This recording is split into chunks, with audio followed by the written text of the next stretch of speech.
this great human garden, even as flowers grow and blend together side by side.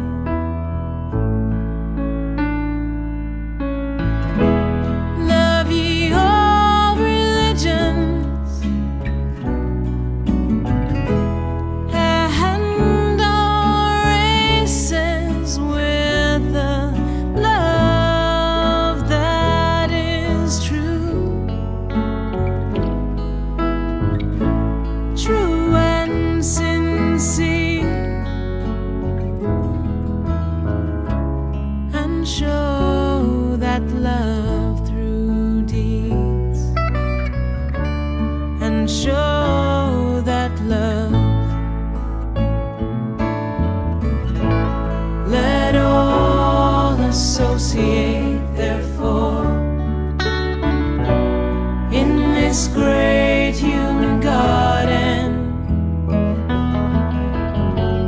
even as flowers grow and blend together side by side.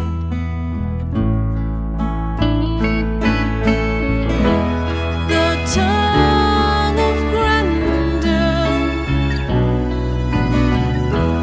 hath however in the day of his manifestation proclaimed it is not his to boast who loveth his country, but it is his who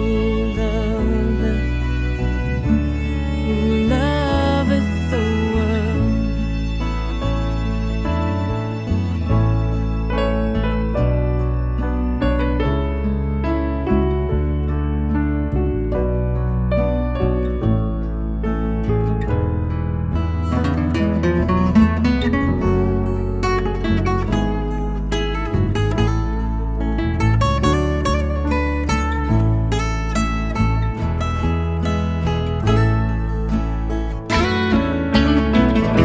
Love ye all religions,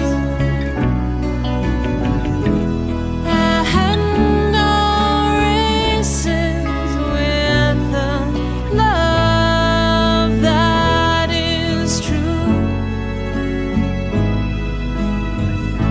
true and sincere, and show that love through deeds, and show that love. Let all associate, therefore, in this great human garden, even as flowers grow and blend together side by side.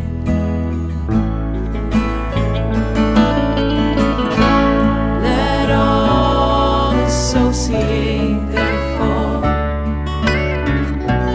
in this great human garden, even as flowers grow and blend together side by side.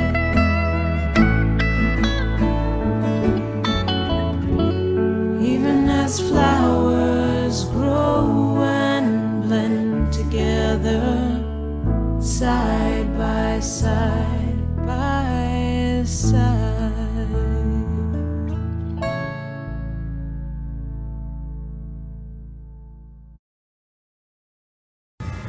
If I met you face to face, I would retrace, erase my heartbreak, pain by pain, ache by ache, word by word, point by point. In search of you, just your face, I roam through the streets, lost in disgrace. House to house, lane to lane, place to place, door to door. My heart, hopeless, broken, crushed. I heard it pound, till blood gushed from me. Fountain by fountain, stream by stream, river by river, sea by sea. The garden of your lips, your cheeks, your perfumed hair, I wander there, bloom to bloom, rose to rose, petal to petal, scent to scent. Your eyebrow, your eye, and the mole on your face, somehow they tie me, trait to trait, kindness to kindness, passion to passion, love to love. While I grieve with love, your love, I will reweave the fabric of my soul, stitch by stitch, thread by thread, warp by warp, woof by woof. Last, I, Tahare, searched my heart. I looked line by line. What did I find? You and you, you and you, you and you.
The kingdom of all things, through the power of his hosts of heaven and earth, and whatever lieth between them.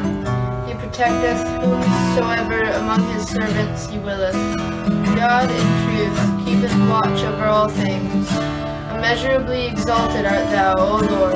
Protect us from what lieth in front of us and behind us, above our heads, on our right, on our left, below our feet, and every other side to which we are exposed. Verily, thy protection over all things is unfailing.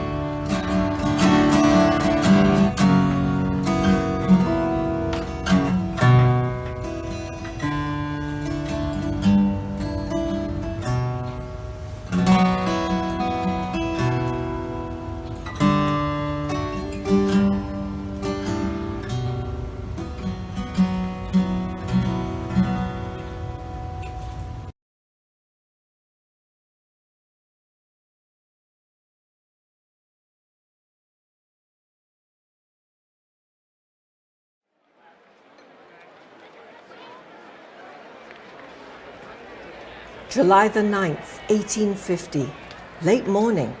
The huge barrack square in Tabriz in Persia, so hot, maybe 10,000 people piling into the square. They're even climbing on roofs of houses to peer in. The crowd's buzzing with dark anticipation. What's going on? Persia, 1800s. Lots of anticipation that the day of the return predicted in the Quran is coming soon. In the city of Shiraz, Persia, in 1844, a young merchant called Sayyid Ali Muhammad proclaimed that he brought a new revelation from God. He called himself the Bab. It means the gate. The Bab said people should investigate truth for themselves and get ready for another divine messenger, greater than him, who would appear in only 9 years. He would guide humanity towards global justice, unity, and peace. Radical stuff in Persia in the 1840s. Thousands of eager seekers quickly embraced this new faith. Believers like the famous poet Tahirih. She was strangled for following the Bab, but not before she said, "You can kill me as soon as you like, but you cannot stop the emancipation of women." The Muslim clergy were terrified of losing their immense power over the people, furious. Religious and civil authorities imprisoned the Bab to try to stop these new teachings from spreading. It didn't work. They tortured and killed thousands of people for believing. The new movement spread like spiritual wildfire all over Persia. The authorities decided, kill the Bab. Now we're back in Tabriz, a hot July the 9th, 1850. It's the Bab. He's the man 10,000 restless people are so thirsty to watch die. But Sam Khan, the Christian officer in charge of the execution, feels this is all wrong. What if the Bab's claims are true? The Bab has told him that if he's sincere, God will relieve him of his burden. Earlier today, the Bab was giving his secretary last-minute instructions in his death cell. The chief attendant arrived. He ordered the Bab to come immediately for execution. "No earthly power can silence me until I finish my instructions," the Bab said. But he went calmly.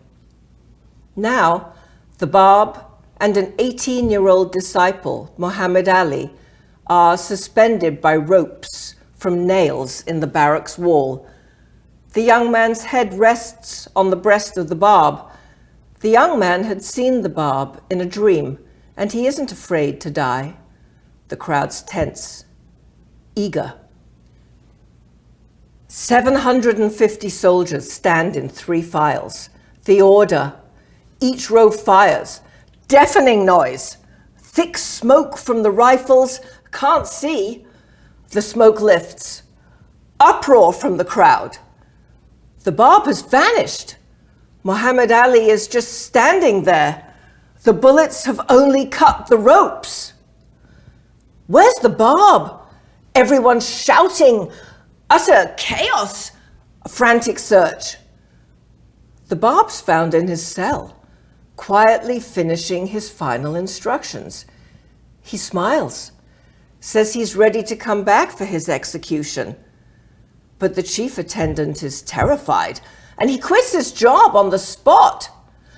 Sam Khan says he's done with this execution. He feels he's received his sign. He's ordered his regiment to leave. Another rifle regiment has stepped forward.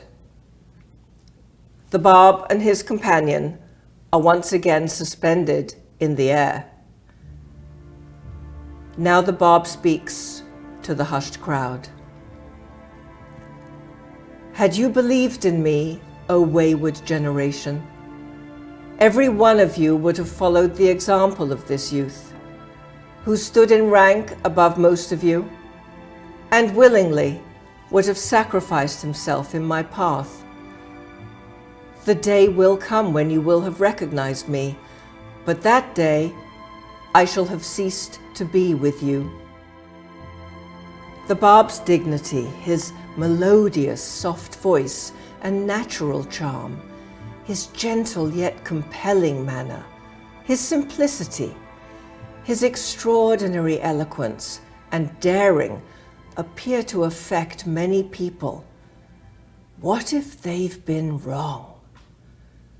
The orders given, the rows of rifles fire, noise, smoke.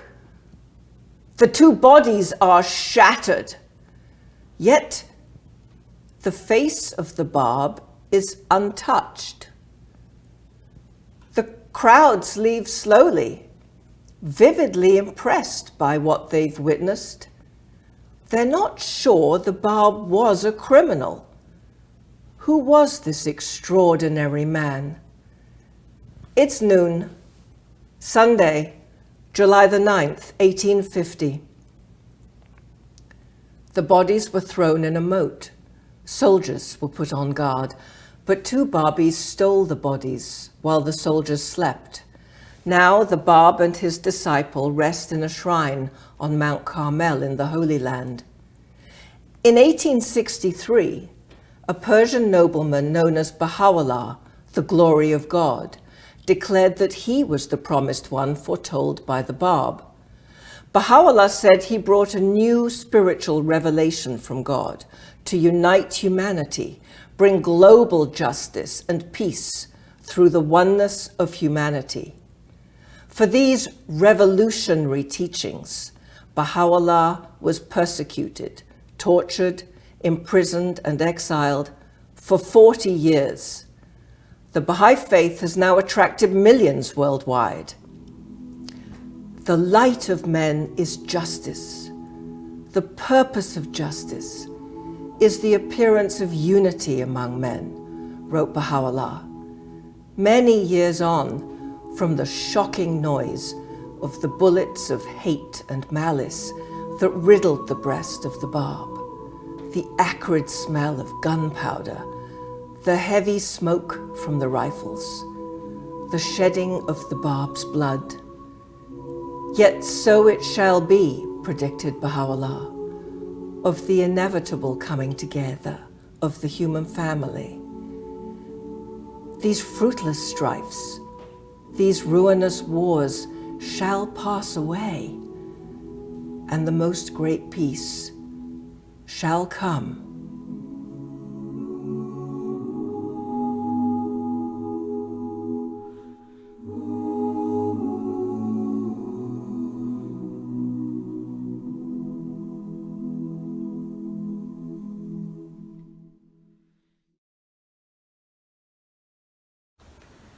ولبها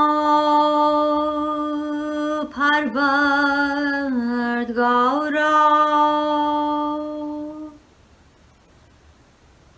مور ضعیفم و پشه نهی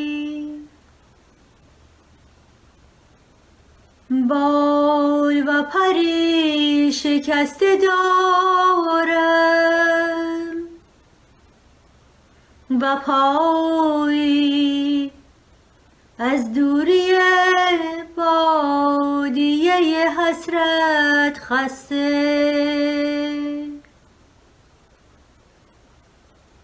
چشم گریانم بین و جگر سوزانم نظر فرما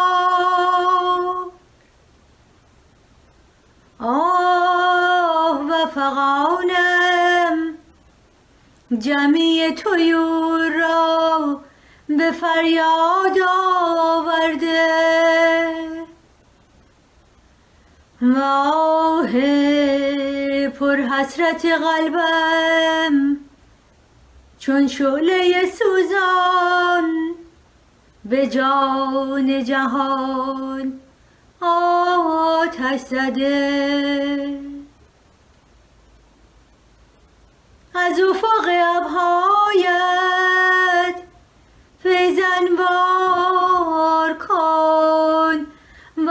ملکوت علایت بدر اسرار نما ای نیسان عنایت بارش و ریزش ارزان کن و ای شمس حقیقت تابش و رخشش فراوان بنما شاید این قلوب افسرده تازه و زنده گردد و این نفوس مرده حیات بی اندازه یابد ای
the praise which hath dawned from thy most august self, and the glory which hath shone forth from thy most effulgent beauty, rest upon thee, O thou who art the manifestation of grandeur, and the King of eternity, and the Lord of all who are in heaven and on earth.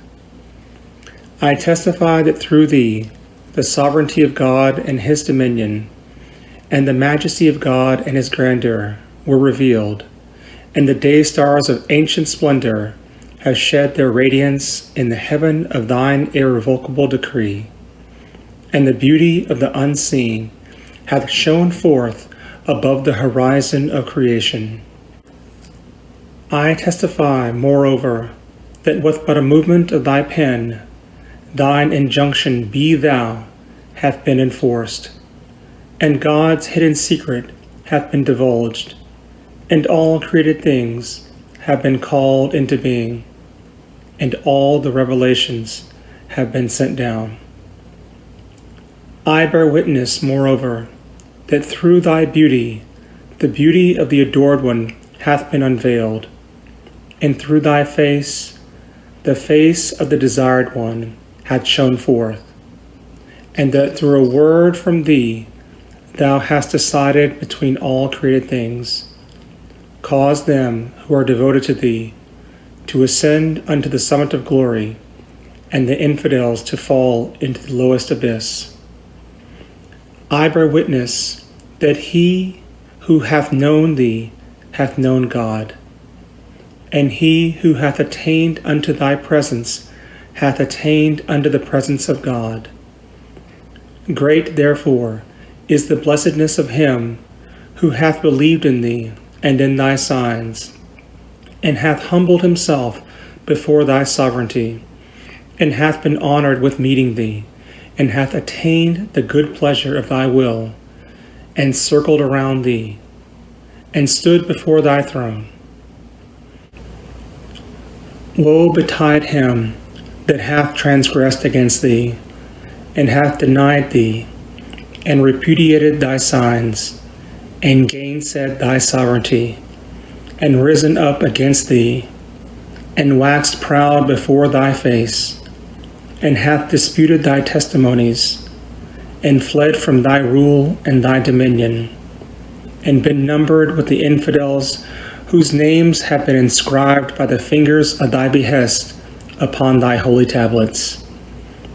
Waft then unto me, O my God and my beloved, from the right hand of thy mercy and thy loving kindness, the holy breaths of thy favors, that they may draw me away from myself and from the world unto the courts of thy nearness and thy presence.